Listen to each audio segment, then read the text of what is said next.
নির্বাচনী বিধিনিষেধের গেরোয় প্রায় 2 মাস থমকে ছিল জেলার উন্নয়ন। তাই নির্বাচনী বিধিনিষেধ কাটতেই উন্নয়নমূলক কর্মকাণ্ডে নজর দিল মালদার জেলা প্রশাসন, যার অঙ্গ হিসেবে মালদার উন্নয়নমূলক কর্মকাণ্ড নিয়ে এক প্রশাসনিক বৈঠক করল শনিবার।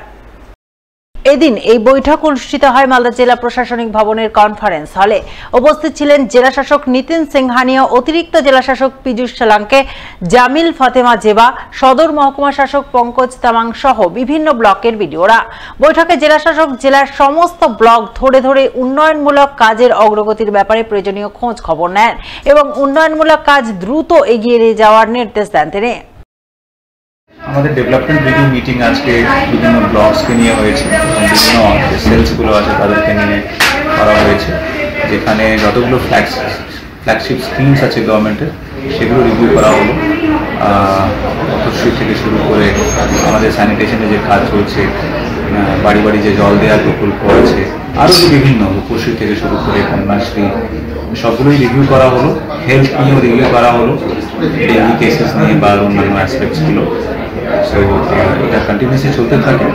আমরা আশা করব মালদা জেলার যে উন্নয়নমূলক যে প্যারামিটার্স আছে এটাকে আরও এগিয়ে নিয়ে যাবে। মাত্র কয়েক মিনিটের ঝড়, আর সেই ঝড়ে লন্ডভন্ড হয়ে গেল মালদার মানিকচকের ধরমপুর অঞ্চলের ওহেদমারা এলাকা। জানা গেছে শুক্রবার দুপুর নাগাদ ওই এলাকায় হঠাৎ করেই কালবৈশাখী ঝড় ওঠে। শিলাবৃষ্টি সহ ঝড়ের প্রচন্ড তীব্রতায় গাছের ডাল ভেঙে পড়ে, বেশ কয়েকটি বাড়ি ক্ষতিগ্রস্ত হয়। ঝড়ে বাড়ির চাল উড়ে যায়। সপ্তাহান্তে ঈদ, আর ঈদের প্রাক্কালে ঝড়ের তাণ্ডব লীলায় ক্ষতির মুখে পড়ে অসহায় পরিস্থিতির মধ্যে রয়েছেন ক্ষতিগ্রস্তরা। তারা সরকারি সাহায্য সহযোগিতার জন্য করুণ আবেদন জানিয়েছেন। বন্যাতে ঘর টর উড়ে গেছে, টালি টুলি সব শেষ হয়ে গেছে, আমার কিছু নেই, আমার খাটানি নেই, আমি ঘরে চাহে চিন্তা খাই, আমাকে কেউ দুটা দেয় তো আমি খাই, কিন্তু আমি কি দিয়ে আমি ঘর করব, কি দিয়ে আমি বাস করব, আমার শুইবার ঘুমাইবার জায়গা নেই। একটা সরকার যেন আমাকে কোনো দয়া করে, যেন কোনো অনুরোধ করে যেন আমাকে একটা ঘর দেয়। আমি যে আধা দিকে পরব এলো তো আমি পরবে কি করব, আমি কোনো উপায় পাই না। কিন্তু তোমরা দয়া করে একটা অনুরোধ করে, তোমরা সরকার কোনো অনুরোধ করে আমাকে যেন কোনো অধিকার করে। কালকে দুপুরে 12:30টার সময় ঝড় হঠাৎ করে আসে, এসে সব ঘর টর সব উড়িয়ে নিয়েছে। তো এখন গরিব মানুষ, আমাদের কিছু নাই, টাকা পয়সা, সামনে পরব আছে, আমরা কিছু করতে পারছি না, ঘরটাও ঠিক করতে পারছি না। তো আমাদের যেন সহযোগিতা করে। সময় ঘরটা উড়ে গেছে, ঘরে ঢুকতে যাচ্ছি, পাথর পড়ছিল, আর সেই সময় লুকাতে যাচ্ছি ঘরের ভিতরে, এবার হাকাইস করে একই সঙ্গে ঘরটা উঠে গেল, উপরে চলে গেল, কিছুই নাই। ঝড়ের সময় চালটা একবার সরান রূপ পরে যা পড়েছে, অনেক দূরে দূরে পড়েছে, অনেক মানুষের গলিতে বাড়িতে পড়েছে, আমার বাড়িতে কম পড়েছে। আমরা হলাম অত্যন্ত গরিব, আমরা খেটে খাই শুধু। এখন ঢাকার মতন অবস্থা, আমার কিছুই নাই। সামনে পরব, ছোট ছোট ছেলে মেয়ে আছে, আমার ছেলে মেয়েকে নিয়ে আমি এখন ওসরাতে শুচ্ছি, আমার সুতার জায়গা নেই। আপনি চাচ্ছি কিছু সাহায্য চাচ্ছি।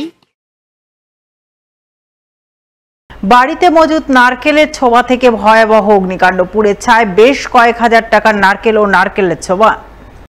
শুক্রবার রাত 9:30 নাগাদ ঘটনাটি ঘটেছে পুরাতন মালদার সাহাপুর অঞ্চলের চরকাদিরপুর এলাকায়। জানা গেছে ওই এলাকার বাসিন্দা পেশায় নারকেল ব্যবসায়ী ঘনশ্যাম মণ্ডলের বাড়িতে এদিন অগ্নিকাণ্ডের ঘটনা ঘটে। তার বাড়িতে মজুদ ছিল নারকেলের ছোবা। শর্ট সার্কিটের জেরে সেই ছোবাতেই আগুন লাগে। এরপর সেই আগুন বিধ্বংসী রূপ ধারণ করে। আগুনে বাড়ির জিনিসপত্রের কোনো ক্ষয়ক্ষতি না হলেও বেশ কয়েক হাজার টাকার নারকেল ও নারকেলের ছোবা পুড়ে ছারখার হয়ে যায়।